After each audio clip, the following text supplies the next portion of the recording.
ఇక అనంత్ అంబానీ నికర ఆస్తి విలువ దాదాపు 3 లక్షల కోట్ల కంటే ఎక్కువే అని వినిపిస్తూ ఉంటుంది.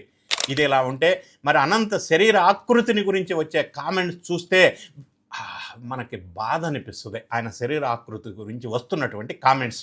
2013లో ఐపీఎల్ సమయంలో ముంబై ఇండియన్స్ టీంని చీర్ చేయడానికి వచ్చినటువంటి అనంత్ అంబానీని చూసి అందరూ ఎగతాళి చేశారు. అతను దాదాపు 200 కేజీల బరువు ఉండేవాడు అప్పట్లో. దీంతో అతను చూసిన వాళ్ళంతా కూడా తినటం మానేసి జిమ్కి వెళ్ళొచ్చు కదా, ఆస్తి మొత్తం తినేయడానికే పుట్టాడు అన్ని కామెంట్స్ చాలా దారుణంగా చేశారు అప్పట్లో. కానీ ఆ బరువు వెనకున్న అసలు కారణం తెలిస్తే మనకే జాలనిపిస్తుంది. అనంత్ అంబానీకి చిన్నప్పటి నుంచి విపరీతమైన ఆస్తమా సమస్య ఉంది. ఆ ఆస్తమాని కంట్రోల్ చేయడం కోసం డాక్టర్స్ అతనికి కంటిన్యూస్గా స్టెరాయిడ్స్ ఇస్తూ ఉంటారు. ఈ స్టెరాయిడ్స్ మందుల సైడ్ ఎఫెక్ట్స్ కారణంగా అతను అంతలా భారీగా బరువు పెరిగాడు. డబ్బుతో అన్నీ కొనుక్కోవచ్చు, కానీ ఆరోగ్యాన్ని కొనుక్కోలేము అనటానికి అనంత్ అంబానీ ఒక నిదర్శనం, ఒక ఎగ్జాంపుల్గా మనం తీసుకోవచ్చు. అతని స్థానంలో ఉంటే మనం ప్రతిరోజు శ్వాస తీసుకోవడానికి ఇబ్బంది పడుతూ పక్కనే ఉన్నవాళ్ళు విమర్శిస్తూ ఉంటే మనం ఎంత బాధ కలుగుతుంది మనకి, ఒక్కసారి మనం కూడా ఆలోచించుకోవాలి.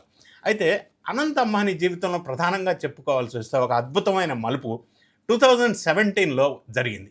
రిలయన్స్ 40వ వార్షికోత్సవం రోజు ఆయన కేవలం 18 నెలల్లో 108 కేజీల బరువు తగ్గాడు.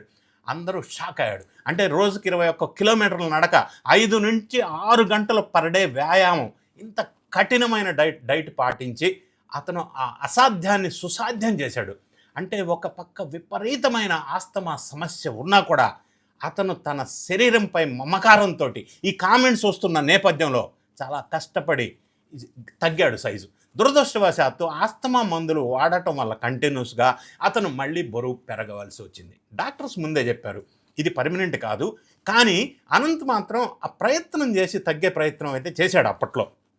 ఇక్కడ మనకి ఇంకొక విషయం అర్థమవుతుంది.